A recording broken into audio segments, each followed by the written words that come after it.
আমার মাওলার মোহাব্বত পাথর পাহাড় ওজন করতে পারে না। আমার মাওলার মোহাব্বত আসমান সহ্য করতে পারে না। আমার মাওলার মোহাব্বত জমিন সহ্য করতে পারে না। আমার মাওলার মোহাব্বত পানি সহ্য করতে পারে না। আমার মাওলার ভালোবাসা কোনো ফেরেশতা সহ্য করতে পারে না। আমার মাওলার মোহাব্বত একমাত্র মানুষ সহ্য করতে পারে। ও আমার যুবক বাবারা, আমার মুরব্বী বাবার, আমার পর্দারা মা বোনেরা, যারা চরমোনাই ময়দানে কলবকে ময়লা করে আসছো, কলবটাকে পরিষ্কার করো। দেখবা সব কিছু স্পষ্ট হয়ে গেছে। তুমি আয়নার চেহারা কেন দেখো না? আসলে আয়নার উপরে আবরণ পড়িয়া গেছে, তুমি আবরণ দূর করিয়া ফেলাও। দেখবা সব কিছু পরিষ্কার।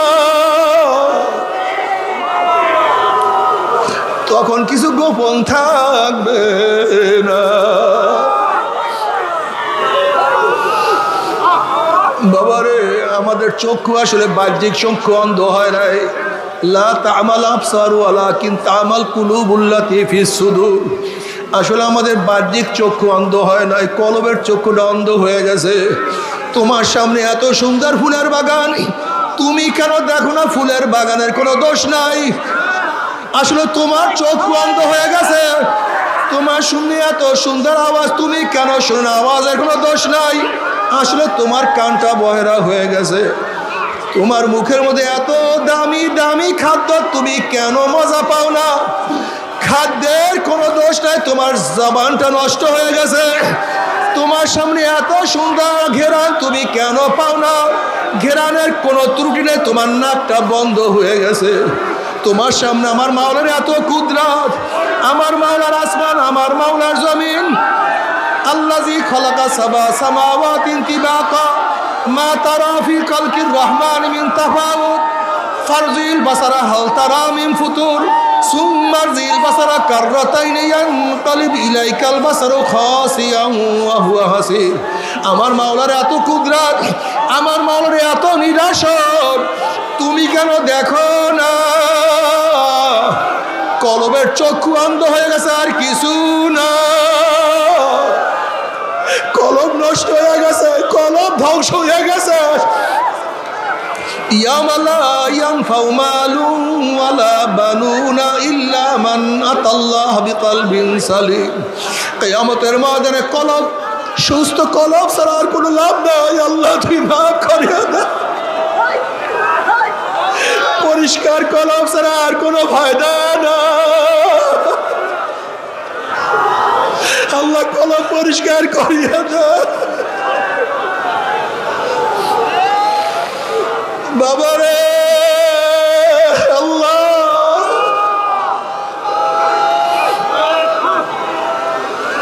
কলব পরিষ্কার না করিয়া ডাক দিও না। আল্লাহ, ইল্লা মান আতাল্লাহ বিকলবিন সালিম, ইল্লা মান আতাল্লাহ বিকলবিন সালিম।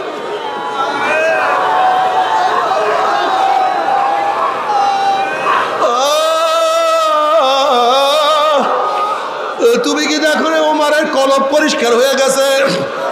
ওমার আওয়াজ দেয় মদিনায়, আওয়াজ পুষিয়া যায় পারস্যের মধ্যে। ওরে বেলাল হাটে জমিনের মধ্যে, পার আওয়াজ আরশের মধ্যে। আল্লাহ,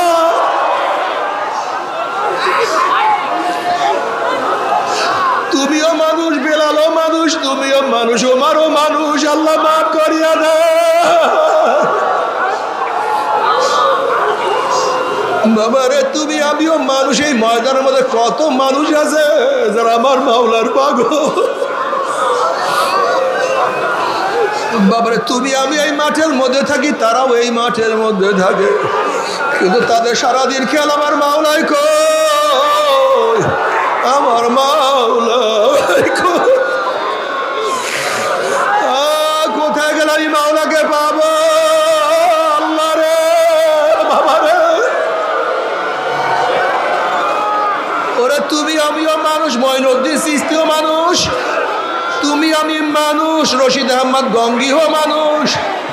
তুমি আমিও মানুষ, কারি ইব্রাহিম রহমাতুল্লাহ মানুষ, তুমি আমি মানুষ, আল্লাহর কুতুবে সাদ রহমাতুল্লাহ মানুষ, তুমি আমি মানুষ, ফজলুল করিম রহমাতুল্লাহ মানুষ। আল্লাহ তাদের মাধ্যমে আমার মাওলা কত কলমের মধ্যে আগুন ধরাইয়া দিছে, তাদের মাধ্যমে আমার মাওলা কত কলমকে পরিষ্কার করাইছে। আল্লাহ তুমি কবুল করিয়া নাও। বাবারে মাওলাকে রাজি খুশি না করিয়া কেউ মাওলার কবরে যায়। আল্লাহ আল্লাহ আমাদের প্রত্যেকের কলমের মধ্যে মারিফতের নূরের বাতি জ্বালায়া দেন। বাবারা যারা নতুন চরমনার ময়দানে আসছো, যারা চরমনার ময়দানে নতুন আসছো, ওরা আমার মাওলার কাছে কান্দো আর মাওলাকে ডাক দাও। আল্লাহ ওরা মাওলাকে ডাকো, আল্লাহ ডাক মারো।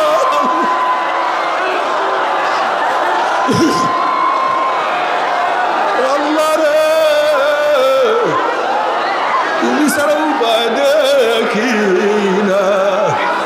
قل يا عبادي الذين أسرفوا على أنفسهم لا تقنطوا من رحمة الله إن الله يغفر الذنوب جميعا। আয় বান্দা, আয় বান্দা, ও বান্দা, ও বান্দা, তুই কোথায় করো, কার কাছে থাকো, তুই আমাকে কেন ভুলিয়া গেছ রে বান্দা?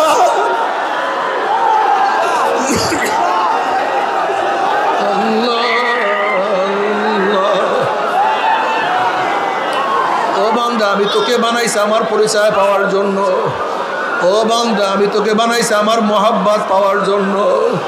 ও বান্দা আমি তোকে বানাইছি আমার ভালোবাসার জন্য। বান্দা আমি তোকে মোহাব্বত করি, তুই আমাকে ভালোবাসবি। বান্দা রে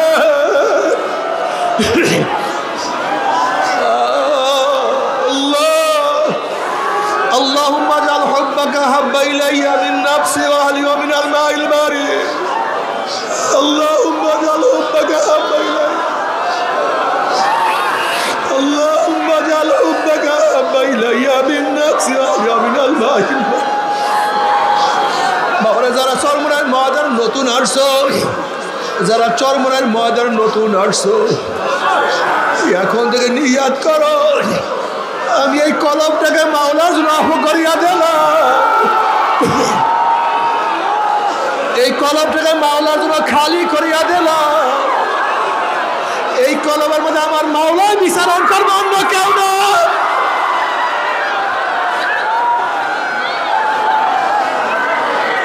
এই কলম আমার মাওলার জন্য, এই দেল আমার মাওলার জন্য।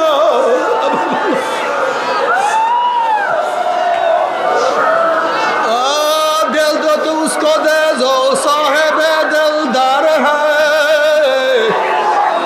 दिल दे तो उसको दे जो साहेब दिलदार है, बेदिलू से दिल लगाना जिंदगी बर्बाद है। যদি ভালোবাসো আমার মাওলাকে ভালোবাসো, মোহাব্বত করো আমার মাওলাকে মোহাব্বত করো। কাউকে চাও আমার মাওলাকে চাও, কাউ দিদার চাও আমার মাওলার দিদার চাও।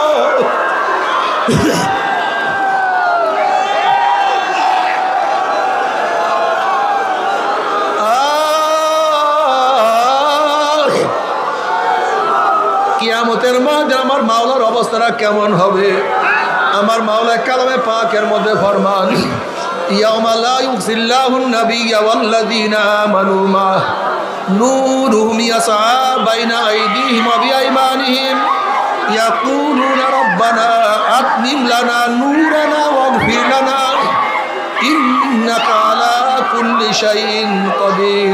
কত মানুষ এখানে আসছিল, কিন্তু আমরা জানাজা দিয়ে তাদেরকে চিরতরে বিদায় দিয়ে দিছি।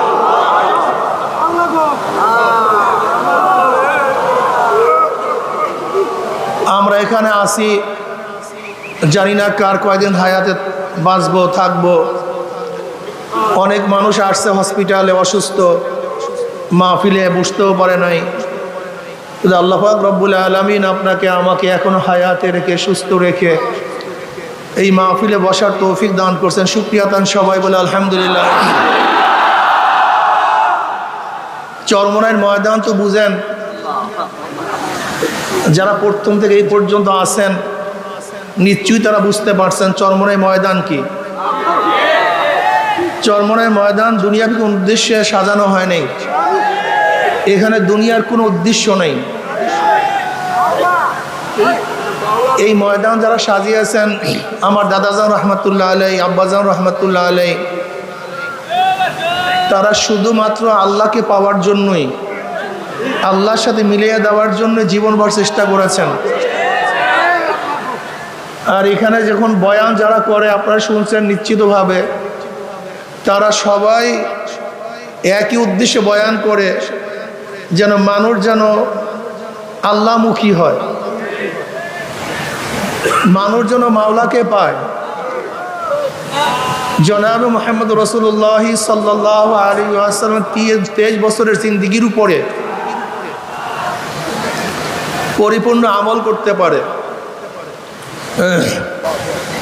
চরমনাই ময়দান পরিপূর্ণ শরিয়াত ও আমল করার জন্য, পরিপূর্ণ শরিয়াত ও আমল করার জন্য এই ময়দান সাজানো হয়েছে। আল্লাহ পাক রব্বুল আলামিন কালামে পাকের মধ্যে ফরমান, সুম্মা জাআলনাকা আলা শরিয়াত মিনাল আমর ফাত্তাবি'হা ওয়ালা তাত্তাবি'হু আল্লাযীনা লা ইয়ালামুন। আপনাকে আমি যে শরিয়াতের প্রতিষ্ঠা করেছি, ফাত্তাবি'হা, আপনি সেই শরিয়াতের অনুসরণ করুন। ওয়ালা তাত্তাবি'হু আল্লাযীনা লা ইয়ালামুন, যারা খেয়াল খুশি অনুযায়ী কথা বলে মূর্খ, তাদের অনুকরণ আপনি করবেন না। নবী আলাইহিস সালাতু ওয়াস সালামকে যে শরিয়াতে প্রতিষ্ঠা করেছেন, আল্লাহ পাক সেই শরিয়াতে চলার জন্য তাকে নির্দেশ করেন, সুম্মা জাআলনাকা আলা শরিয়াতি মিনাল আম মানে দ্বীন, দ্বীনের মধ্য থেকে, ধর্মের মধ্য থেকে আপনাকে যে শরিয়াতের প্রতিষ্ঠা করেছি, আপনি সেই শরিয়াতের অনুকরণ করুন। ওয়ালা তাত্তাবি'হু আল্লাযীনা লা ইয়ালামুন, যারা হাওয়ায়ে নফস, মনের খেয়াল খুশি অনুযায়ী যা মনে চায় তাই বলে, যাদের ইলম নাই, জ্ঞান নাই, তাদের অনুকরণ করতে আল্লাহ পাক কি করেছেন? নিষেধ করেছেন। শরিয়াত পালন করতে হবে। শরিয়াতের 3টা অংশ। কয়টা অংশ? সবাই বলেন। জাহিরি আমলের সাথে সম্পৃক্ত ইলমকে ইলমুল ফিকহ বলা হয়। নামাজের মাসালা, রোজার মাসালা, জাকাতের মাসালা, হজের মাসালা, লেনদেনের মাসালা, অর্থাৎ বাহ্যিক আমলের সাথে সম্পৃক্ত যে ইলম, সেই ইলমকে ইলমুল ফিকহ বলা হয়। যে ফিকহের ইলম শোনেন, মুফতি ইফতা পড়তেছে, জাহিরি যে আমলগুলি আছে, সেই আমলগুলি কিভাবে করতে হবে, কিভাবে সহি হবে, কতটুকু সহি হবে, কোনটা ফরজ, কোনটা ওয়াজিব, কোনটা সুন্নাত, কোনটা মুস্তাহাব, কথাটা বুঝাতে পারি নাই। নামাজে কি করলে ফরজ আদায় হবে, কতটুকু করলে ওয়াজিব আদায় হবে, কতটুকু করলে সুন্নাত আদায় হবে, কি না করলে নামাজ শেষ হয়ে যাবে, এইগুলি জানা হলো ইলমুল ফিকহ। এটা আপনাকে জানতে হবে। এটা জানার বাহিরে আপনাকে আমল করার কোনো সুযোগই নেই। আপনি আমল করতেই পারবেন না, জান্নাতে যাওয়ার কোনো সুযোগই আপনার নেই। এই যে ইমাম মালিক রহমতুল্লাহ আলাইহি ফরমান, মান তাফাক্কাহা ওয়া লাম ইয়াতাসাওয়া ফাকাদ তাফাসসাকা ওয়া মান তাসাওয়াফা ওয়া লাম ইয়াতাফাক্কাহা ফাকাদ তাযান্দাকা ওয়া মান জামা বাইনাহুমা ফাকাদ তাহাক্কাকা। যে ব্যক্তি শুধু ইলমে ফিকহ শিখলো কিন্তু ইলমে তাসাউফ শিখলো না, তাসাউফ শব্দের ইখতিলাফ আছে। এই তাসাউফ কফের থেকে আবিষ্কার, এটা কোরআন ও হাদিসের শব্দ কি শব্দ না। আমি ওই সমস্ত ভাইদেরকে বলবো, আমরা শব্দের পিছনে না দৌড়াই, শব্দের পিছনে না পড়ি, বরং মূল উদ্দেশ্যের পিছনে পড়লে আর কোনো সমস্যা থাকে না। যদি মনে করেন তাসাউফ শব্দ কোরআন ও হাদিসের নাই, এটা পরবর্তীতে আবিষ্কার হয়েছে, তা আকায়ের শব্দ তো পরবর্তীতে আবিষ্কার হয়েছে, কি কথা ঠিক না? আসলে তাসাউফ শব্দের অর্থ কি সেটা আমরা বলবো। তাসকিয়া শব্দের ব্যাপারে কোনো ইখতিলাফ নেই। তাসকিয়া, তাসকিয়া মানে কি? আত্মশুদ্ধি। এই ব্যাপারে তো কোনো ইখতিলাফ নেই। ভাষার মুরাদাব শব্দ ব্যবহার করতেই পারে, এটা হতেই পারে, এটা আশ্চর্য হওয়ার কিছু নেই। এক এক জায়গায় এক একটা শব্দ ব্যবহার করতেই পারে। যেরকম আমরা সালাতকে নামাজ বলি, সমকে রোজা বলি, এতে ইখতিলাফ কিছু নেই, এটা হতে পারে। আরবের মধ্যে এরকম বহু শব্দ আরবরা গায়রে আরবি ব্যবহার করতেন। যেরকম আরবের মধ্যে হাতি ছিল না, হাতির আরবি শব্দ তাদের জানা ছিল না। হাতিকে ফার্সিতে বলে পিল, এটাকে মোয়াররাব করে কিছু ফিল, পিলের ফিল বানায় দিস, এরকম হতে পারে, এটা আশ্চর্য হওয়ার কিছু নাই। যাই হোক, ইমাম মালিক রহমতুল্লাহ আলাইহি বলেন, যেই ব্যক্তি এলমে ফিকহ শিখলো, এলমে তাসাউফ শিখলো, আসলে ফাসিক। সে কি? আমান তাসাউফা ওয়া লাম ইয়াতাফাক্কা ফাকাদ তাযান্দাকা। আর যেই ব্যক্তি এলমে তাসাউফ শিখলো, এলমে ফিকহ শিখলো, আসলে বেঈমান, কাফের। ওমান জামা বাইনাহুমা ফাকাদ তাহাক্কাকা। আর যে ব্যক্তি এলমে ফিকহ এলমে তাসাউফ উভয় শিখলো, সে হলো মুহাক্কিক, সেই ঠিক। তা চরমোনাই ময়দানের মধ্যে অবশ্যই আপনাকে এলমে ফিকহ এলমে তাসাউফ উভয় শিখতে হবে। কি কথা ঠিক না? বাহ্যিক এলমের সাথে সম্পৃক্ত এলমকে ইলমুল ফিকহ বলা হয়। বিশ্বাস, বিশ্বাসের সাথে সম্পৃক্ত এলমকে ইলমুল আকায়েদ, ইলমুল কালাম বলা হয়। ইলমুল কালাম কেন বলা হয়? এটা তো আল্লাহ পাকের একটা সিফাত। যেহেতু গোটা দুনিয়ার মধ্যে প্রথম আকায়েদের মাসালা নিয়ে ইখতিলাফ শুরু হয়েছে ইলমুল কালাম, আল্লাহ পাকের কালাম সিফাত নিয়ে। আল্লাহ পাকের কালাম সিফাত, এটা হাদিস না কাদিম, বিশাল ইখতিলাফ, সেদিকে আমরা যাব না।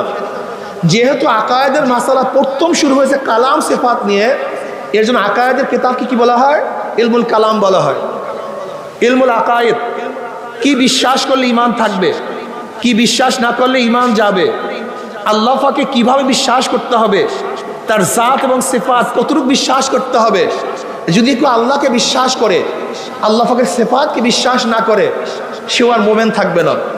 যেমন ধরে নেন, আল্লাহকে বিশ্বাস করে ইয়াহুদিরাও, আল্লাহকে বিশ্বাস করে খ্রিস্টানরাও, আল্লাহকে বিশ্বাস করে হিন্দুরাও, আল্লাহকে বিশ্বাস করে মুসলমানরাও। আল্লাহকে বিশ্বাস করার ব্যাপারে কোনো ইখতিলাফ নেই, এদের কার মধ্যে ইখতিলাফ নেই, মতনৈক্য নেই, সবাই মানে আল্লাহ আছে। কি কথা ঠিক না? কিন্তু পার্থক্যটা কোন জায়গায়? যেমন আল্লাহ পাকের এক সিফাত হলো তিনি একক, তৌহিদ, এটা তার একটা সিফাত, মূল সিফাত। কিন্তু খ্রিস্টানরা আল্লাহকে মানে, কিন্তু তার তৌহিদ মানে না, আল্লাহ এক এইটা মানে না, বরং কি মনে করে যে আল্লাহ একজন আছে, আর তার স্ত্রী মারিয়াম তিনিও খোদা, আর তার ছেলে ঈসা সেও কি খোদা। জাত জাত হয়, কেলা গাছের থেকে কি হয়? বাঁশের থেকে, মানুষের থেকে, আল্লাহর থেকে যা হবে তাতে কি হবে? সেটাও আল্লাহ হবে। তো খ্রিস্টান আমরা জাত জাত থেকে যা হয় সে একই জাত হয়, যেহেতু আল্লাহর ছেলে ঈসা, তার সেও কি হবে? আল্লাহ হবে। তা তারা আল্লাহকে মানছে কিন্তু আল্লাহর হুদানিয়াত মানে নেই, এই জন্য তারা শিরক, তারা মুশরিক। কি কথা ঠিক না? ইহুদিরা আল্লাহকে মানে, কিন্তু কি ঈসা মানে ওজায়ের ইবনুল্লাহ, ওজায়ের আল্লাহর পুত্র। আল্লাহকে মানে কিন্তু ওজায়ের সন্তান হিসাবে, এই জন্য তারাও মুশরিক। হিন্দুরা আল্লাহকে মানে, কিন্তু আল্লাহ পাকের সমস্ত সিফাত তারা মানে না। যেমন আমরা মনে করি কি আল্লাহুস সামাদ, সমস্ত ক্ষমতার একচ্ছত্র মালিককে, কিন্তু তারা কি বলেন না, ক্ষমতাকে ভাগ করা হয়েছে। জোলা কলার বসন্তের ক্ষমতা কালীর কাছে, বিদ্যা বুদ্ধি দেওয়ার ক্ষমতা সরস্বতীর কাছে। তারা মনে করে ধনী বানাবার এবং না বানাবার ক্ষমতা গণেশের কাছে। আল্লাহকে মানে কিন্তু তার আওসাফ, তার গুণ মানে না। কথাটা বুঝাতে পারি নাই? এর জন্য তার কি হয়ে গেছে? জোরে বলেন, মুশরিক হয়ে গেছে। এরকম মানলে হবে না। কি মানলে, কতটুক মানলে, কি না মানলে ইমান থাকবে, কি না মানলে ইমান যাবে, এই বিদ্যার সাথে সম্পৃক্ত এলমকে ইলমুল আকায়েদ বলা হয়। এটা জানতে হবে আপনাকে, এটা শিখতে হবে। কেউ আল্লাহকে মানে কিন্তু নবীকে মানে না, সে মুমিন না কাফের? সেও কাফের। কেউ নবীকে মানে কিন্তু নবীর সমস্ত আওসাফকে মানে না, গুণকে মানে না। যেমন কেউ নবীকে মানে কিন্তু নবীরা মাসুম, নবীরা নিষ্পাপ, এইটা মানে না। এরকম আছে কি নাই? নবী মানে, কিন্তু নবীর একটা গুণ নিষ্পাপ মাসুম, এইটা মানে না, সে আহলুস সুন্নাত ওয়াল জামাত থেকে বের হয়ে যাবে। কেউ নবীকে মানে, নিষ্পাপও মানে, কিন্তু শেষ নবী মানে না। কি নবী মানে না? তারা নবীকে মানে, নবী নিষ্পাপ, এই সিফাত, এই গুণও মানে, কিন্তু কোন গুণটা মানে না? শেষ নবীর গুণ মানে না। তারাও বেঈমান, তারা কাফের হয়ে যাবে। কথাটা বুঝাতে পারি না, খুব ভালো মতো বুঝবেন।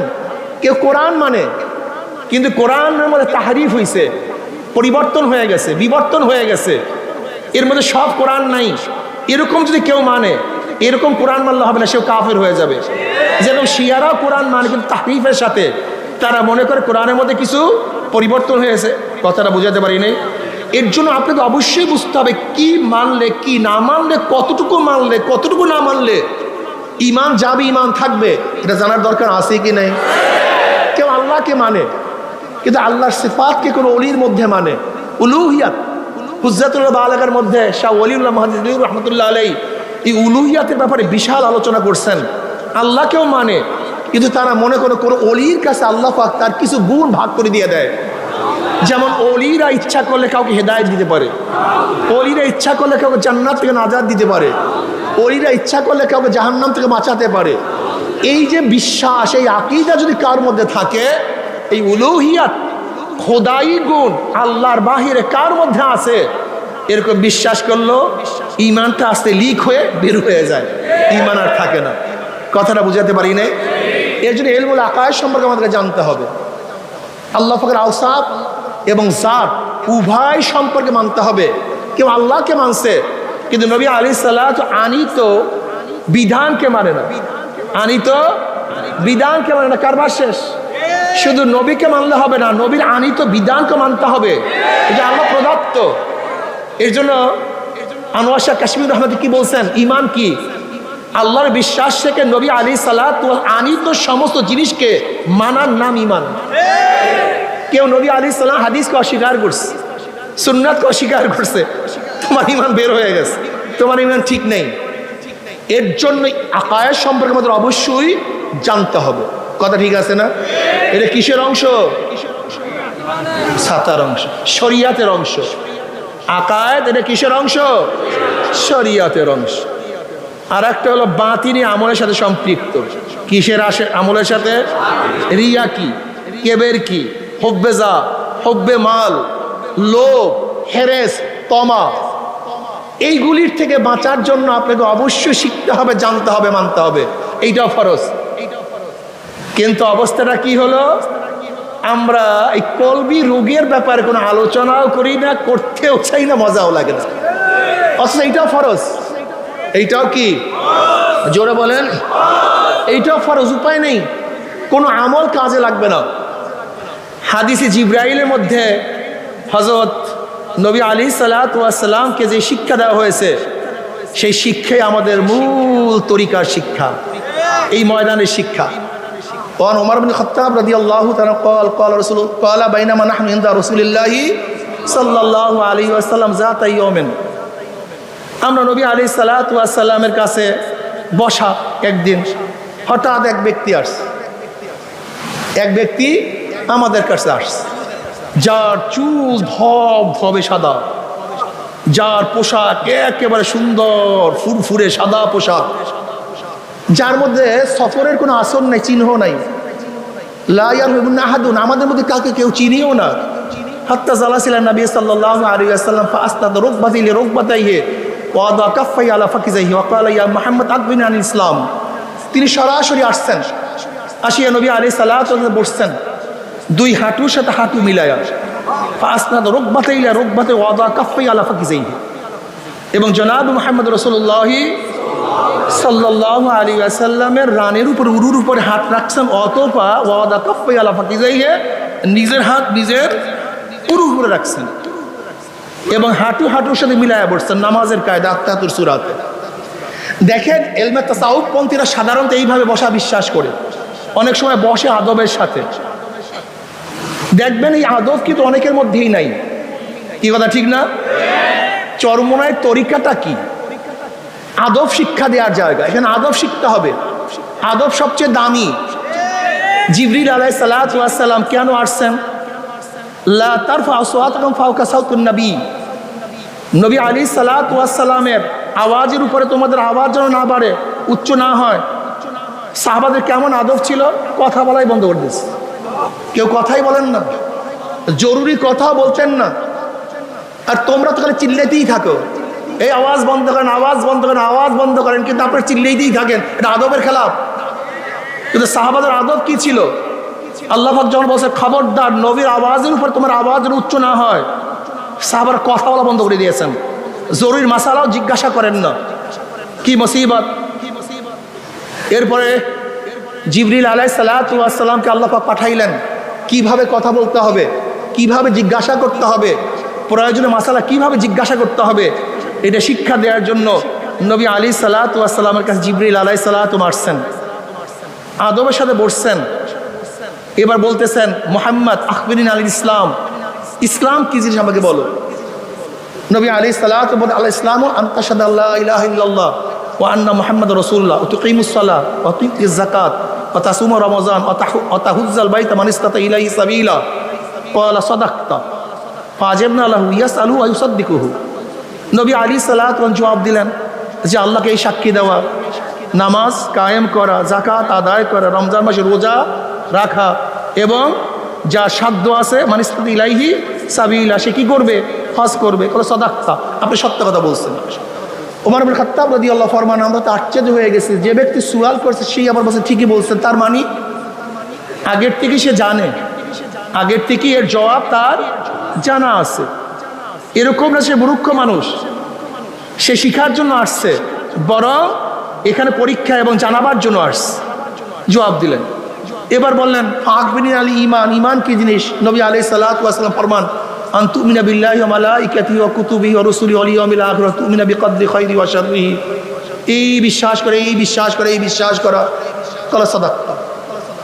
ক্বালা ফাগবিন আল ইহসান, ইহসান কি জিনিস? নবী আলাইহিস সালাম কি বললেন? আন তা'বুদাল্লাহা কাআন্নাকা তারা ফা ইল্লাম তাকুন তারাহু ফা ইন্নাহু ইয়ারাক, তুমি এমনভাবে ইবাদত করো মনে হয় যে তুমি আল্লাহকে দেখতেছো। যদি এই হালাত পয়দা না হয়, খেয়াল করে মাওলা তোমাকে দেখতেছে। এবার আসেন, ইসলাম, ঈমান, ইহসান। ইসলাম, ঈমান, ইহসান। ইসলাম বাহ্যিক আমলের নাম, ঈমান বিশ্বাসের নাম, ইহসান তাসাউফের নাম। এই ময়দানের মধ্যে তিনটা জিনিস শিক্ষা দেওয়া হয়। এখানে ঈমানের আলোচনা করা হয়, এখানে বাহ্যিক আমলের আলোচনা করা হয়, এখানে কলবি বিষয় আলোচনা করা হয়। কি কথা ঠিক না? কিন্তু আমাদের অনেক জায়গায় দেখা যায় আমলগুলো আস্তে আস্তে নাই। আপনাকে অবশ্যই বলে রাখতে হবে, যারা এখানে আসেন আমার কথা শুনতেছেন, প্রত্যেকে একটা কথা মাথার মধ্যে রাখতে হবে। আপনার সাবজেক্ট 10টা, খবরদার এক সাবজেক্ট হলে ঝুঁকিয়া পড়িয়েন না, অন্য সাবজেক্টে ফেল করিয়েন না। আল্লাহ না করে আপনি এক সাবজেক্টে 100 মার্কস পাইছেন, কিন্তু অন্য সাবজেক্ট যদি ফেল করেন, আপনি পাস না ফেল। আমি দেখছি আমাদের সব প্রবলেমের মূল প্রবলেম হলো এখানে, সমস্ত সমস্যার মূল সমস্যা এখানে। যেই বিষয়ে ধরছি সেই বিষয় নিয়ে আসি, অন্য বিষয়ের মনেই নাই। এইটাই মূল সমস্যা, আমাদের মূল সমস্যা এখানে। যারা তাসকিয়া নিয়ে আসি তারা তাসকিয়ার কথা বলি, জিহাদের কথা বলি না। যারা জিহাদ নিয়ে আসি তারা তাসকিয়ার আলোচনা করি না। যারা তাসকিয়া তাসাউফ নিয়ে আসি তারা ইলমের কথা বলি না। যারা ইলমের কথা বলি তারা দাওয়াতের কথা বলি না। যারা দাওয়াতের কথা বলি তারা জিকিরের কথা বলি না। এই সবই সমস্যা। যারা ইসলাম হুকুমাতের কথা বলি, রাষ্ট্রের মধ্যে নিজের মধ্যে ইসলাম হুকুমাত কায়েম করতে হবে, এটা মনেই ভুলিয়া গেছি। এগুলো মূল সমস্যা। আপনি ইসলাম হুকুমাত কায়েম করবেন, কিসের ইসলাম হুকুমাত কায়েম করবেন? কোথায় করবেন ইসলাম হুকুমাত? কিসের জন্য করবেন ইসলাম হুকুমাত? ইসলাম হুকুমাতের উদ্দেশ্যটা কি? কারণ ইসলাম হুকুমাত করবেন? ইসলামী হুকুমাত করার মূল উদ্দেশ্য ইনফাজে শরিয়া, শরিয়াতকে প্রতিষ্ঠিত করা, শরিয়াতকে নাফেজ করা, শরিয়াতের আইনকে জারি করা। যদি শরিয়াতের আইনকে জারি করার জন্য আপনি ইসলাম হুকুমাত চান, তা আপনার মধ্যে আপনি ইসলাম হুকুমাত কায়েম করেন না কেন? এই প্রশ্নের জবাব দেন, সামনে বাড়েন। তারপরে সবই জজবা, সবই জজবা। ওই এক সাবজেক্ট মাথার মধ্যে এমন ঢুকছে, অন্য সাবজেক্ট মাথা থেকে বের হয়ে গেছে। এই ব্যক্তির খেয়ালই নাই আজকে যে সাবজেক্ট পরীক্ষা, আগামীকাল আর একটা সাবজেক্ট পরীক্ষা হবে, এই খেয়ালই নাই। কিন্তু চরমনাই ময়দানে যারা আসছেন, খবরদার, ইসলামের মধ্যে যতগুলো বিষয় আছে, মা আতাকুমুর রাসূলু ফাকুযুহু ওয়া মা নাহাকুম আনহু ফান্তাহু, মা লফজে আম উমুমিয়াতের জন্য আসছে। নবী আলাইহিস সালাত 23 বছরের জিন্দেগি যাহা কিছু নিয়ে এসেছেন, ফাকুযুহু ধরে বসো, যাহার থেকে নিষেধ করছেন ফান্তাহু ছেড়ে দাও। চরমনাই ময়দানে যারা আসবেন, কোন এক বিষয় না, মাথা ঠিক করবেন, চেহারা ঠিক হবে না, চেহারা ঠিক করবেন, পোশাক ঠিক হয় না, পোশাক ঠিক হবে, নামাজ ঠিক হবে না, নামাজ ঠিক হবে, রোজা ঠিক হবে না, রোজা ঠিক হবে, পর্দা ঠিক হবে না, পর্দা ঠিক হবে, মুআমালা ঠিক হবে না। এরকম মুজাহিদ চরমনাই চাই না। মুজাহিদ আছে নামাজ পড়ে, ওয়াদা খেলাফ করে না, আপনি চরমনাই মুজাহিদ হতে পারেন নাই। আপনি চরমনাই মুজাহিদ, আপনি মিথ্যা কথা বলেন, আপনি ঠিকমতো মুজাহিদ হতে পারেন নাই। আমার তো এবার বয়ানই করতে মনে চায় নাই। গত অগ্রহণে বলেছিলাম কেউ জায়গা রাখবা না, কিন্তু এরপরে জায়গা রাখছেন, এটা বেয়াদবি। আপনি আদবের খেলাফ করছেন। আমি মনে করি হেদায়েত বয়ানের কাছে না, এটা আমার আকীদা, আমার বিশ্বাস। হেদায়েত কে? হেদায়েতের মালিক আল্লাহ। সামনে বসলে হেদায়েত পায় না, সামনে বয়ান শুনলে হেদায়েতের মালা পরা যায় না, কলফটাকে মাওলার দিকে ঝুঁকাবার পরে হেদায়েত পাওয়া যায়। জায়গা রাখছেন, মারামারি করছেন, অথচ চরমনাই মুজাহিদের উচিত ছিল ওয়ায়ুসিরুনা আলা আনফুসিহিম ওয়ালাউ কানা বিহিম খাসাসা, নিজের ধ্বংসের মুহূর্তে তার ভাইকে প্রাধান্য দেয়া, তার ভাইকে সুযোগ করে দেওয়া, তার ভাইয়ের খেদমত করা। এই খেদমত আঞ্জাম দিতে পারেন নাই, আপনার চরিত্র গঠন হয় নাই, তবিয়ত গঠন হয় নাই, আপনি ঠিকমতো মুজাহিদ হতে পারেননি। বাবার আখলাকের নাম ইন্নাকা লাআলা খুলুকিন আযীম। আল্লাহ পাক আমার নবীকে উত্তম চরিত্র দিয়ে দুনিয়াতে প্রেরণ করেছেন। চরিত্র কোথায়? আখলাক কোথায়? আখলাক নাই, চরিত্র নাই, আদব নাই, মোহাব্বত নাই, ভালোবাসা নাই, সফকাত নাই, উলফাত নাই, মুসিয়াত নাই। তুমি কেমন চরমনাই মুজাহিদ আমাকে বলো। চরমনাই মুজাহিদ এখন দাওয়াত নেই, তাজকিয়া নেই, জিকির আসকার নেই, হবে না। তাজকিয়া সবচেয়ে কঠিন, সবচেয়ে জটিল এবং সবচেয়ে দামি। তাজকিয়া না হলে কোনো আমল কাবেল কবুল না। বুখারীর মধ্যে তুমি রওয়ায়াত দেখো নি, কিয়ামতের ময়দানে আল্লাহ পাক মুজাহিদকে ডাকবো, মুজাহিদ এদিকে আস, কি করছো? আমি এই নিয়ামত দিচ্ছি, আল্লাহ তোমার রাস্তায় শহীদ হয়ে গেছে। আল্লাহ বলবেন আমি জানি কেন শহীদ হইস, মানুষ তোকে বীর বলবে, যোদ্ধা বলবে, এই কারণে তুই শহীদ হইস, আমার কাছে কিছু না। আল্লাহ পাক বলকে ধর, ওর হাত পার মধ্যে জাহান্নামের শিকার লাগা, উব্বুর কর, টানতে টানতে জাহান্নামে নিক্ষেপ কর। আমি চরমনাই প্রত্যেকটা মুজাহিদকে বলবো যে এখানে আসছেন আল্লাহ না করুক পোস্টের জন্য, পোস্টের জন্য, সভাপতির জন্য, সেক্রেটারির জন্য, চেয়ারম্যানের জন্য, এমপির জন্য, চেয়ারম্যান হওয়ার জন্য, ব্যবসার জন্য, ধনী হওয়ার জন্য, আল্লাহ না করুক কোন উদ্দেশ্যে যদি আপনি এই কাজ করেন, সব বরবাদ, সব বরবাদ, কিচ্ছু থাকবে না। এই যত কষ্ট সাধনা সব বেকার হয়ে যাবে, কোনো লাভ নেই। কলবকে ঠিক করেন। আল্লাহ পাক দ্বিতীয় এক আলেমকে ডাকবেন, আলেম কি করছো? আলেম বলবে আল্লাহ আমি কারি, আমি ইলমে দ্বীন অর্জন করছি। আল্লাহ বলবেন জানি আমি কেন ইলমে দ্বীন তুই অর্জন করছো, মানুষ তোকে সম্মান করবে, ইজ্জত করবে, হাদিয়া পাবি, এর জন্য বয়ান করছো, এর জন্য তুই পড়াইছো, মুহাদ্দিস হইছো, মুফতি হইছো, এর তোর কার কেরাতে মানুষ প্রশংসা করবে, দুনিয়াতে পেয়ে গেছো, আমার কাছে কিছু না। আল্লাহ বলবে ধর, ওর হাত তোর জাহান্নামের শিকার লাগা, উপর কর, টানতে টান জাহান্নামে নিক্ষেপ কর। আল্লাহ পাক তৃতীয় এক ব্যক্তিকে ডাকবেন যে দানশীল, দানবীর, কি করছো আমার জন্য? বলে আল্লাহ তুমি পছন্দ করে এমন কোনো খাত নাই যে খাতের মধ্যে আমি দান করি নেই। আল্লাহ বলবেন আমি জানি কেন তুই দান করছো। মানুষ থেকে দানবীর বলবে, দানশীল বলবে, পেয়ে গেছো দুনিয়াতে, আমার কাছে কিছু না। আল্লাহকে ধর, ওর হাতের মধ্যে পায়ের মধ্যে জাহান্নামের শিকার লাগা, উব্বুর কার টানতে টানতে জাহান্নামে নিক্ষেপ কর। কি বুঝলেন? থানবী রহমতুল্লাহ আলাইহির কাছে এক হাজী আসছে, আইসা বলছে আমি তৃতীয়বার যে এই হজ থেকে খাজুর এবং ঝমঝম নিয়ে আসছি, তুমি সেখান থেকে হুজুরকে কিছু দাও। তা হুজুর বলছে তুমি আবার হজ করে, তোমার হজ হয়নি। বলে কেন? তুমি যে তৃতীয়বার হজ করে আসছো, আমি তোমাকে জানতে চাইছি তুমি তৃতীয়বার হজ করছো। তুমি তৃতীয়বার হজ করছো, আমি জানতে চাইছি তৃতীয়বার হজের থেকে। তার মানে তুমি শুনেইতে আসো যে আমি 3 বার হজ করছি। খুবই মারাত্মক। বিশ্বাস করবেন না, হজে যাই, প্লেনের মধ্যে যাই, সবাই হাজি, নামাজ পড়ে না, নামাজ পড়ে না। বিশ্বাস করবেন না। আমি চিন্তা করলাম এরা কেন কেন হজে আসছে? নামাজ হলো ফরজ, সবচেয়ে দামি এক ইবাদত। সেই দামি ইবাদত বাদ দিয়ে কোনো নামাজ পড়তেছে না, এরা কেন হজে আসছে? ওমরা করতে যায়, তুমি নফল ওমরা করতে যাও, তোমার যাওয়া এবং আসার মধ্যে কতগুলি নামাজ কাজা হয়েছে দেখো তো। তোমাকে ওমরা করতে বলছে কে? তুমি কেন ওমরা করতে গেছো? তুমি ওমরা করতে যাও না, তুমি ভ্রমণ করতে গেছো। তুমি যদি মাওলার জন্য ওমরা করতে যাও, তো সেই মাওলার জন্য নামাজ তরক করলা কিভাবে? এই প্রশ্নের জবাব দাও। তুমি ওমরা করতে যাও না, সব জায়গায় ভেজাল, সব জায়গায় ভেজাল। কলবকে পরিষ্কার করেন। কলব সবচেয়ে দামি, কলবের চেয়ে দামি কোনো জিনিস নেই। এক ব্যক্তি নামাজ পড়ছে, সুন্দর মতো নামাজ পড়ছে, রুকু করছে, সাজদা করছে, কিন্তু মানুষকে দেখাবার জন্য অবস্থাটা কি হইল? কথা বলেন।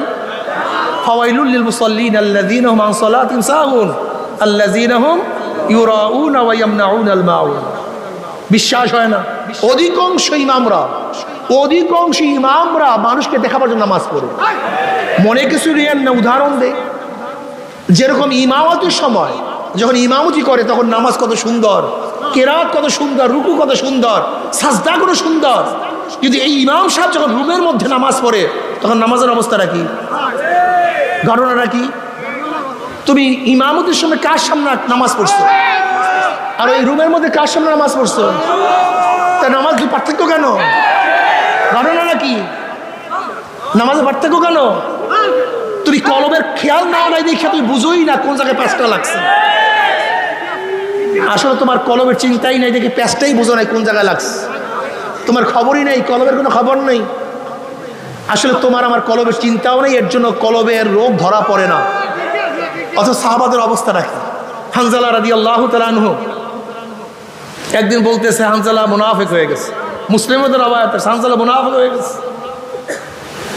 হানজালা মুনাফিক হয়েছে, আবু বকর সিদ্দিক রাদিয়াল্লাহু আনহুর সাথে দেখা, বলছে হানজালা মুনাফিক হয়ে গেছে। বলে কি বলে হানজালা মুনাফিক হয়ে গেছে? বলে হ্যাঁ হানজালা মুনাফিক হয়ে গেছে। বলে তা আবার কেমন? বলে যখন নবী আলাইহিস সালাতু ওয়াস সামনে থাকি, আর নবী আলাইহিস সালাতু ওয়াস সালাম যখন জান্নাত জাহান্নামের বয়ান করেন, তখন মনে হয় যেন জান্নাত জাহান্নাম দেখতে আসি। কিসের বয়ান?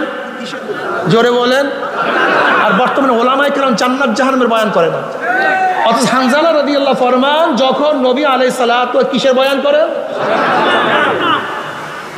তিনি বলেন জান্নাত জাহান্নামের বয়ান, জান্নাত জাহান্নামের আলোচনা। আর ওলামায়ে কেরাম জান্নাত জাহান্নামের আলোচনা করে না। এর কারণটা কি? হ্যাঁ, আসলে সব জায়গায় তো আগুন লাগছে, রোগ তো সব জায়গায় ছড়িয়ে পড়ছে। যখন নবী আলাইহিস সালাতু ওয়াস সালামের সামনে থাকে তখন হালাতে এবং জান্নাত জাহান্নাম দেখি, কিন্তু যখন চলে আসি সংসারের মধ্যে লিপ্ত হয়ে যাই তখন সেই হালাত থাকে না।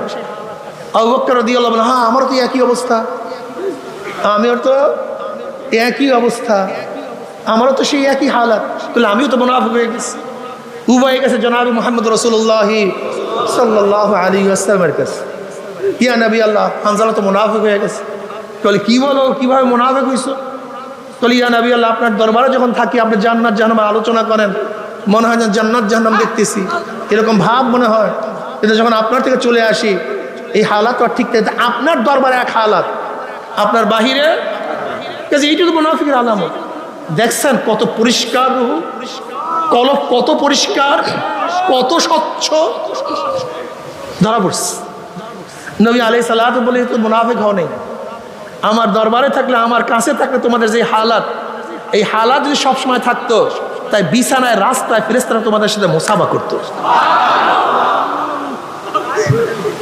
কিন্তু হানজালা এই অবস্থা, হানজালা এই অবস্থা, হানজালা এই অবস্থা 3 বার বলেন। এই অবস্থা সবসময় থাকা ঠিক না, থাকবেও না। পরিবর্তন হবে। যদি এই অবস্থা সব সময় থাকে তাহলে কেউ সংসার করতে পারবে না। দেখেন নিসবত শাহ আব্দুল আজিজ রহমতুল্লাহ আলাই, শাহ আব্দুল আজিজ মুহাদ্দিস দেহলভী রহমতুল্লাহ আলাই বলেন নিসবত 4 প্রকার: ইনহিকাসি, ইলকাই, ইসলাহি, ইত্তেহাদি। এই নিসবত তোমার মধ্যে আমার মধ্যে থাকতে হবে। ইনহিকাসি নিসবত, শায়েখ তার জিকির আজগার শগলের মাধ্যমে মুরিদদের মধ্যে এক হালাত তৈয়ার করবে। যতক্ষণ পর্যন্ত শায়েখের দরবারে থাকবে ততক্ষণ মধ্যে হালাত থাকবে, কিন্তু যখন শায়েখ চলে যাবে তখন হালাতও নষ্ট হয়ে যাবে। উদাহরণস্বরূপ, যেরকম এক ব্যক্তি আতর নিয়ে আতর মেখে মজলিসের মধ্যে আসছে, সবাই আতরের ঘ্রাণে মুগ্ধ হয়ে গেছে, কিন্তু ঘ্রাণ কতক্ষণ পাবে? যতক্ষণ ব্যক্তি ওই মজলিসে থাকবে, যখন চলে যাবে ঘ্রাণ নষ্ট হয়ে যাবে, ঘ্রাণ আর থাকবে না। এনে কাশি দুর্বল নিসবত, কিন্তু ফায়দা থেকে খালি না। এই জন্য দেখবেন যখন চরমনের ময়দানে থাকি, আল্লাহদের কাছে থাকি, আল্লাহদের মজলিসে থাকি, তখন কলবের হালাত কেমন থাকে, কিন্তু যখন মজলিস থেকে চলে যায় তখন কলবের হালাত এরকম থাকে না, যেহেতু দুর্বল নিসবত। এরপর নিসবতের নাম নিসবত ইলকাই, ইনকাসি, ইলকাই আরেকটু মজবুত। যেমন এক ব্যক্তি আগের থেকে জিকির আসকার, মুশাহাদা, মোরাকাবার মাধ্যমে তার কলবকে তৈয়ার করছে, কিন্তু তার কাছে কোনো আলো ছিল না। যার কাছে আলো আছে তার কাছে গিয়ে তার থেকে আলো নিয়ে আসছে, এখন আলোতে আলোকৃত হয়ে গেছে, কথা ঠিক না? কিন্তু আগের থেকে তৈয়ার ছিল। ঠিক তদ্রূপ যার কলবের মধ্যে আগের থেকে এলমে মারফাত, এলমে নূর ছিল, তার সংস্পর্শে যাওয়ার কারণে এক কলবের সাথে আর এক কলবের লাগার কারণে তার মধ্যে ফারাত করে আগুন জ্বলিয়ে গেছে। যেরকম এক ব্যক্তি আগের থেকে বাতি, কফি, নাশা সব কিছু, তৈল সব কিছু জোগাড় করছে, কিন্তু আগুন ছিল না। যার কাছে আগুন ছিল তার কাছে গেছে, এখন সে একটা খোসা দিয়ে আগুন লাগাইয়া দিস। এখন তার কাজটা কি? যেন বাতাসের ঝাপটায় আগুন নিভে না যায়, তৈল ফুরিয়ে না যায়। যদি ঠিক মতো তৈল দিতে থাকে, বাতাসের ঝাপটা থেকে হেফাজত করে, তাহলে কি আলো দিতেই থাকবে। ঠিক যখন কোনো শায়েখের দরবারে গিয়ে, শায়েখের নিসবতে গিয়ে তার সেই কলবের মধ্যে এলমে মারিফাতের আগুন জ্বালায়া দেয়, তখন তার মধ্যে আলো জ্বলতে থাকে, নিসবত পয়দা হতে থাকে। কিন্তু এখন কাজ হলো গুনার ঝাপটায় যেন সেই মহাব্বাত, সেই নিসবত নষ্ট না হয়, তার সবসময় সতর্ক থাকতে হবে, গুনার থেকে বাঁচতে হবে। এরপর নিসবত ইসলাহি, এটা আরো গভীর এবং আরো শক্তিশালী নিসবত। যেরকম এক ব্যক্তি কুয়া করছে, এই কুয়ার সাথে একটা ড্রেন করছে, ড্রেন নদীর সাথে লাইন লাগাইয়া দিছে। এখন অবস্থাটা কি?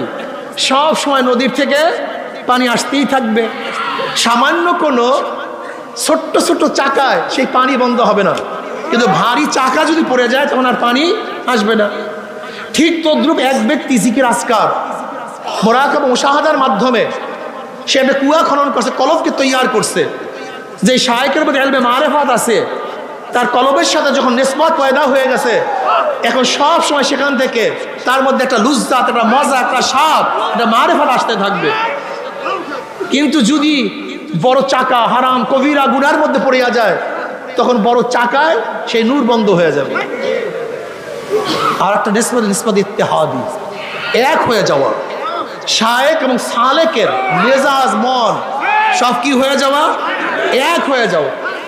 যেরকম আবু বকর সিদ্দিক রাদিয়াল্লাহু তাআলা আনহু এবং নবী আলাইহিস সালাতু ওয়াস সালামের মধ্যে নিসবত ছিল নিসবত ইত্তেহাদি, তার মত এবং আবু বকরের মত সম্পূর্ণ এক। যেরকম বদরের ময়দানে যারা বন্দী হয়েছে তাদের ব্যাপারে কি ফয়সালা হবে, এক এক সাহাবী এক এক মত দিছে, কিন্তু জনাব মুহাম্মদ রাসূলুল্লাহ সাল্লাল্লাহু আলাইহি ওয়াসাল্লাম যে মত ছিল, আবু বকর রাদিয়াল্লাহু মত হুবহু এক, কিন্তু এক জায়গায় ছিলেন না। হুদায়বিয়া সন্ধির সময় সমস্ত সাহাবারা এক মত পেশ করছে, কিন্তু আবু বকর সিদ্দিক রাদিয়াল্লাহু ভিন্ন খিমার মধ্যে ছিলেন, কিন্তু তাও তিনিও সোলার কথা বলছেন। নবী আলাইহিস সালাতু ওয়াস সালাম কি কথা বলছেন? সোলার কথা বলছেন। নিসবত ইত্তেহাদি এক। শাহ ওয়ালিউল্লাহ মুহাদ্দিস দেহলভী রাহমাতুল্লাহ আলাইহি নিসবত ইত্তেহাদির একটা বয়ান করছেন, যে অনেকেই বুঝবেন না, খাস করে যারা আহলে জাহের, তাই বসেন, যারা আহলে জাহের, তারা এই নিসবত বোঝা খুবই কঠিন, খুবই কঠিন, এটা বোঝা খুবই কঠিন। তিনি শাহ আহমদ সেরহেন রহমতুল্লাহ আলাই, যিনি মুজাদ্দিদ আল ফিসান রহমতুল্লাহ আলাই, মুজাদ্দিদ আল ফিসান রহমতুল্লাহ নাম আহমদ সেরহেন, যা শায়েখ হলে বাকিবুল্লাহ রহমতুল্লাহ আলাই। এই বাকিবুল্লাহ রহমতুল্লাহ আলাইর এক শাগরে ছিল নান বাই তানম বাকিবুল্লাহ। হযরত বাকিবুল্লাহ রহমতুল্লাহ আলাই তার দরবারে একবার মেহমান আসছে, কিন্তু তার কাছে এরকম কোনো জিনিস ছিল না তাদেরকে মেহমানদারি করাবেন। খুব ব্যস্ত হয়ে গেছেন, কিভাবে মেহমানদারি করাবেন। এর মধ্যে নান ভাই তার শাগরেদ হজরতের চেহারা দেখে বুঝতে পারছেন যে হজরত খুব পেরেশান অবস্থায় আছে। নান ভাই টুকি ভরিয়া রুটি, হালুয়া, ভাজি, যা কিছু প্রয়োজন সব কিছু ভরপুর নিয়ে আস। নান ভাই যখন মেহমানদারি করালেন, হুজুর খুবই খুশি হইস। খুশি হওয়ার পরে বলতেছেন, তুমি আমার কাছে কি চাও? তাহলে হুজুর আপনার মতো হইতে চাই। তাহলে অন্য কিছু চাও? তাহলে হুজুর আপনার মতো হইতে চাই। তাহলে অন্য কিছু চাও? তাহলে না হুজুর আপনার মতো হইতে চাই। তাহলে সহ্য করতে পারবো না, না হুজুর আপনার মতো হইতে চাই। এরবার হজরত তাকে রুমের মধ্যে নিয়ে তাওয়াজ্জু দিয়েছেন। তাওয়াজ্জু দেওয়ার পর অবস্থাটা কি হয়েছে, নান ভাই এবং বাকিবুল্লাহ রহমতুল্লাহ আলী একই সাথে হুজরাত থেকে বের হয়েছে, প্রায় চেহারা সমান হয়ে গেছে। কিন্তু পার্থক্যটা কি ছিল? নান ভাই হুশে ছিল না, আর বাকিবুল্লাহ রহমত হুশে ছিলেন। এইটার তাহকিক করছেন ফাখাজানি ফাগাত্তানি ফারসালানি হাত্তা বালাগা বিন্নিল জুহদু। কেন ধরছেন, কেন চাপ দিছেন? ফারসালানি, আমাকে ছেড়ে দিয়েছেন।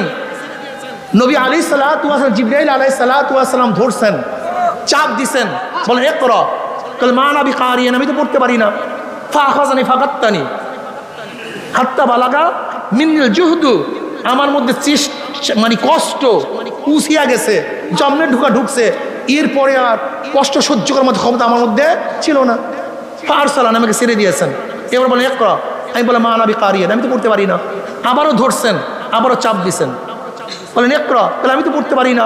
আবারও ধরছেন, আবারও চাপ দিছেন, তাহলে আমি তো পড়তে পারি না। 3 বার চাপ দেওয়ার পরে ইকরা বিসমি রাব্বিকাল্লাযী খালাক পড়া শুরু করছেন। এই যে চাপ দিছেন, এটার নাম কি? তাওয়াজ্জু। এইটার নাম কি? তাই 3 বার দিলেন কেন? যদি জিবরাইল আলাইহিস সালাতু ওয়াস সালাম একই সাথে তাওয়াজ্জু দিতেন, তাহলে হয়তো বা হিতে বিপরীত হতে পারত। আস্তে আস্তে আস্তে আস্তে তরবিয়া দিয়েছেন। ঠিক যার মধ্যে লোড নেওয়ার ক্ষমতা নাই, একসাথে যদি তাকে লোড দেওয়া হয়, যেমন এক ব্যক্তি দেখেন 24টা 25টা 30টা ইট টানতে পারে, কিন্তু নতুন কোনো ব্যক্তির উপরে যদি এরকম ইট চাপিয়ে দেওয়া হয়, অবস্থাটা কি হবে? কিন্তু অব্বার যদি করে, কথা বলেন না কেন? এই অনেকেই মনে করেন যে অনেকের মধ্যে হালাত হয়, আমার মধ্যে কেন হালাত হয় না, সাহাবাদের মধ্যে কেন হালাত হয় না, নবী আলাইহিস সালাতু ওয়াস সালাম হালাত হয় না। আসলে সবাই ভুল করতেছেন। হালাত হয় না এটা কি বলছে আপনাকে? আপনার তো আসলে খবরই নেই। যখন ফাতরাতে ওহী হয়েছে, ওহী বন্ধ হয়ে গেছে, নবী আলাইহিস কি করছেন? বারবার পাহাড়ে উঠছেন, বারবার নিজেকে হালাক করার জন্য চেষ্টা করছেন। যখন হালাক করবেন, জিবরিল কি বলছেন? খবরদার, আপনি সত্য নবী, আপনি সত্য নবী।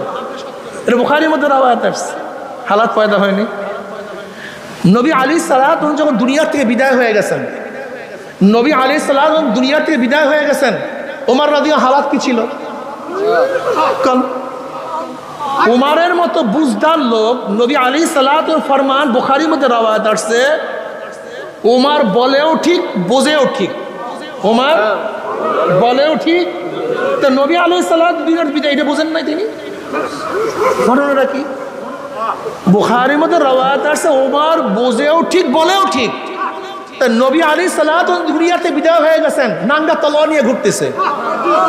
যদি কোনো জায়গায় কেউ কথা বলে, তোমরা কি বলো, নবী কি মৃত্যুবরণ হইতে বলো নাকি? যদি নবী মৃত্যুবরণ করছে এই কথা বলো, তাহলে আমি তাকে কতল করে ফেলবো।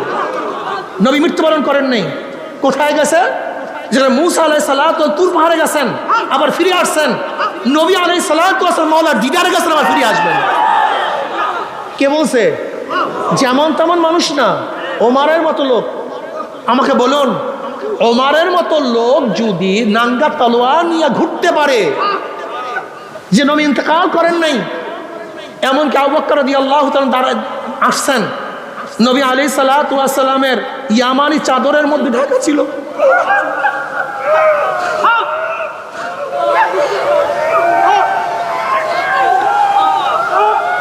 নবী আলাইহিস সালাতু ওয়াস সালামের চেহারা মুবারকের থেকে চাদর উঠাইলেন,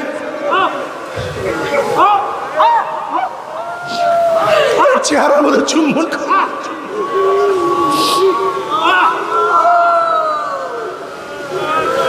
আবু বকর রাদিয়াল্লাহু বের হইলেন, ওমরকে ডাকছে, ওমর ডাকে সাড়া দেয় না। এবার ওমর রাদিয়াল্লাহু তাআলার ডাকে সাড়া না দেওয়ার পরে আবু বকর রাদিয়াল্লাহু তাআলা আসছেন।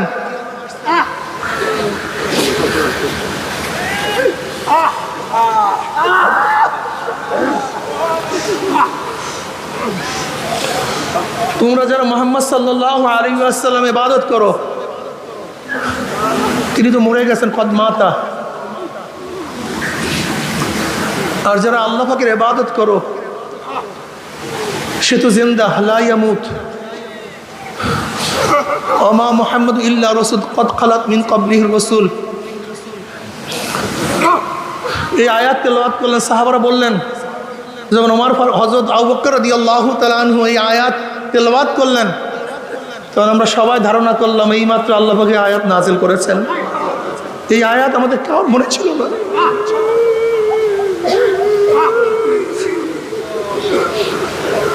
আব্দুল ইবনে আব্বাস রাদিয়াল্লাহু আনহু আমাদের কারোর মনে ছিল না যে আয়াত নাজিল হয়েছে।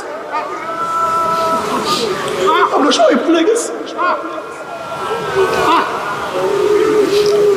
ওই সাহাবাদের মধ্যে আয়াতের কথা ভুলে যায়, নবী আলাইহিস সালাত দুনিয়াতে নাই বিশ্বাস করতে না পারে।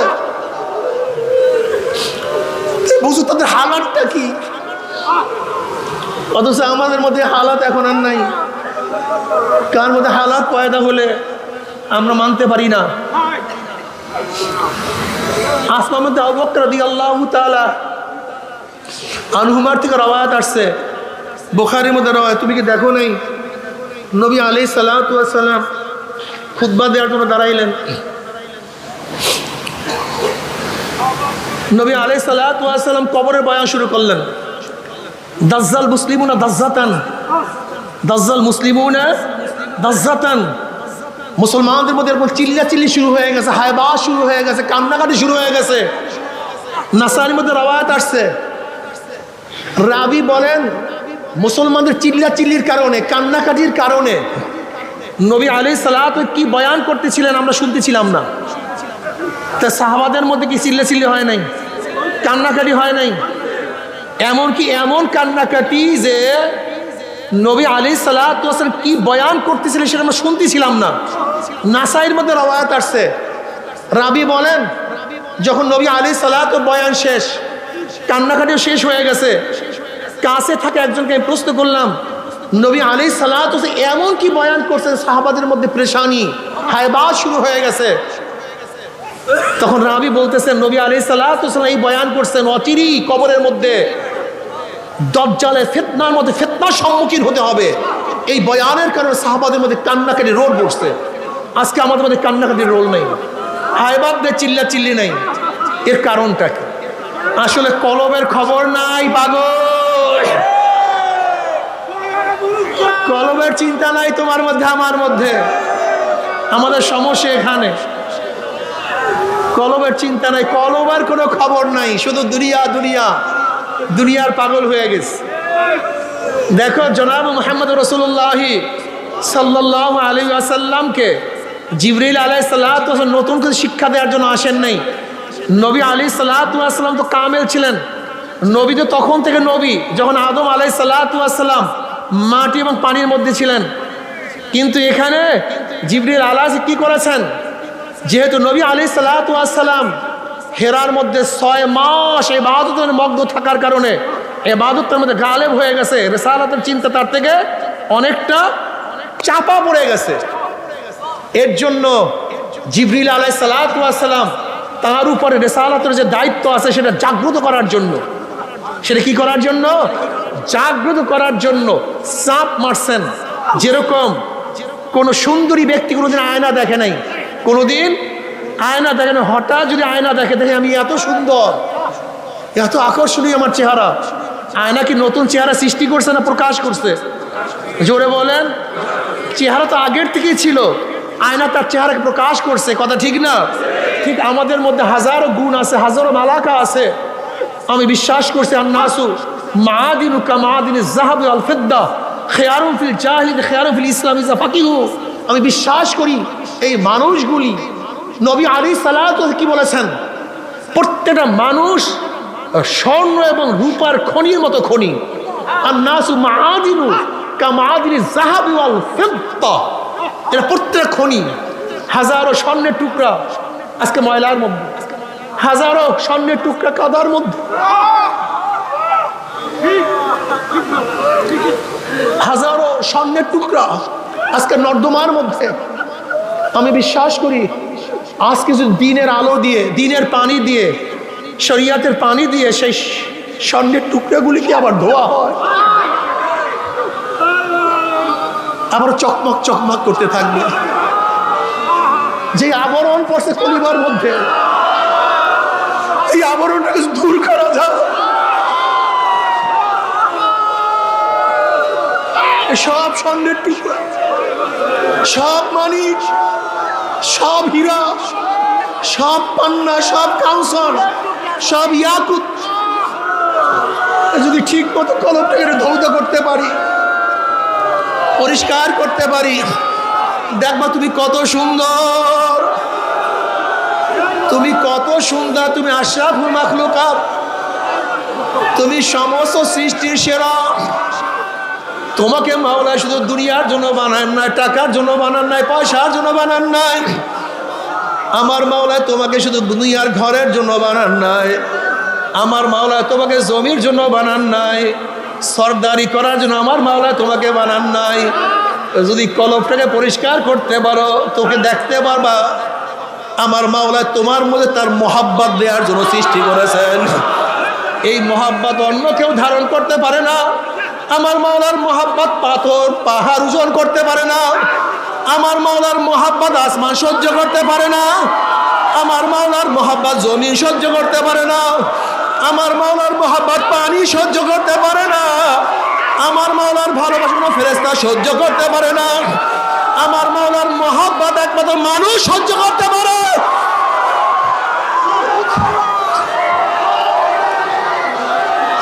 এই বসেন, আমার মাওলা পাক রব্বুল আলামিন তোমাকে কি দিয়া বানাইছে, কিভাবে বানাইছে, কলবটাকে আমার মাওলা কিভাবে বানাইছে তুমি কি দেখো না? তুমি কি খেয়াল করো না? উমর ইবনে খাত্তাব রাদিয়াল্লাহু তাআলা আনহু নবী আলাইহিস সালাতু ওয়াস সালাম হত্যা করার জন্য নাঙ্গা তলোয়ার নিয়ে রওনা করছে। যখন কলবটা কালি ছিল, কলবটা ময়লা ছিল, ওই কলবের মধ্যে আলো ছিল না।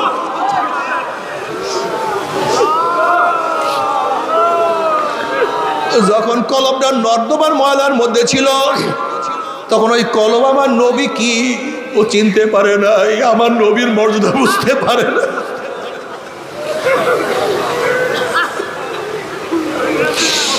কিন্তু যখনই উমরের কলবটা পরিষ্কার হয়ে গেছে, দেখে আমার নবী,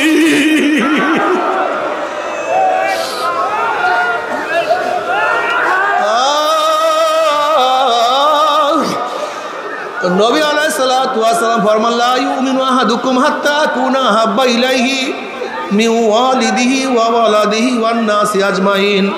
বুখারীর মধ্যে রওয়ায়াত আছে লা ইউমিনু আহাদুকুম, তোমরা কেউ মুমিন হতে পারবা না, একটাও মুমিন হতে পারবা না, কেউ ঈমানের স্বাদ গ্রহণ করতে পারবা না।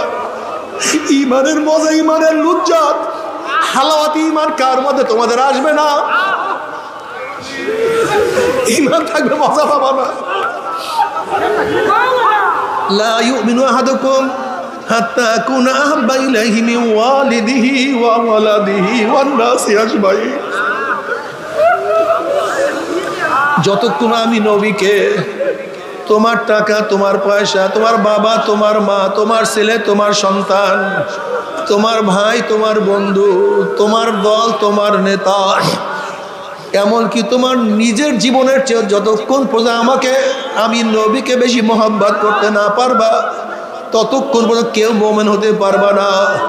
উমর ইবনে খাত্তাব রাদিয়াল্লাহু ফরমান, ইয়া নবী আল্লাহ, ইয়া রাসূলুল্লাহ, আমি খুব খেয়াল করিয়া দেখছি, আমি আমার বাবার চেয়ে, আমার মার চেয়ে, আমার টাকা, আমার পয়সা, সব কিছুর চেয়ে আমি তোমাকে বেশি মহব্বত করি, কিন্তু ও নবী, আমার জীবনের চেয়ে তোমাকে বেশি মহব্বত করতে পারি না। নবী আলাইহিস সালাতু ওয়া সালাম বলেন, ওমর, যতক্ষণ পর্যন্ত তোমার জীবনের চেয়ে আমাকে বেশি মহব্বত না করবা, ততক্ষণ মুমিন হতে পারবা না। ওমর ইবনে খাত্তাব রাদিয়াল্লাহু আনহু, ইয়া নবী আল্লাহ, ইয়া রাসূল, আমি আল্লাহর কসম করে বলতে আছি, এখন আমার জীবনের চেয়ে আমি আপনাকে অনেক বেশি মহব্বত করি।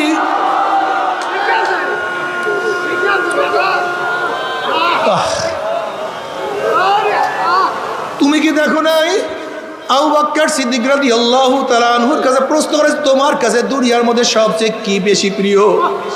আবু বকর রাদিয়াল্লাহু বললেন, নবীজি, আপনার চেহারার দিকে তাকায়া থাকা আমার কাছে সবচেয়ে বেশি প্রিয়।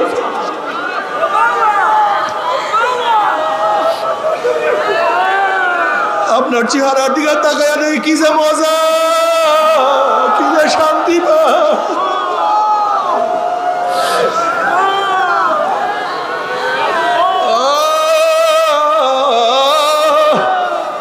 তুমি কি দেখো নাই যখন কলবটা পরিষ্কার হয়ে গেছে, খুবাইব রাদিয়াল্লাহু তাআলা আনহুর অবস্থাটা কি? খুবাইব রাদিয়াল্লাহু তাআলা আনহুকে যখন বন্দি করা অবস্থায় রাখা হয়েছে, হারেসের মেয়ে বলতে আছে, এত উত্তম বন্দি আমি কোনোদিন দেখি নাই। খুবাইবকে বন্ধ করছে।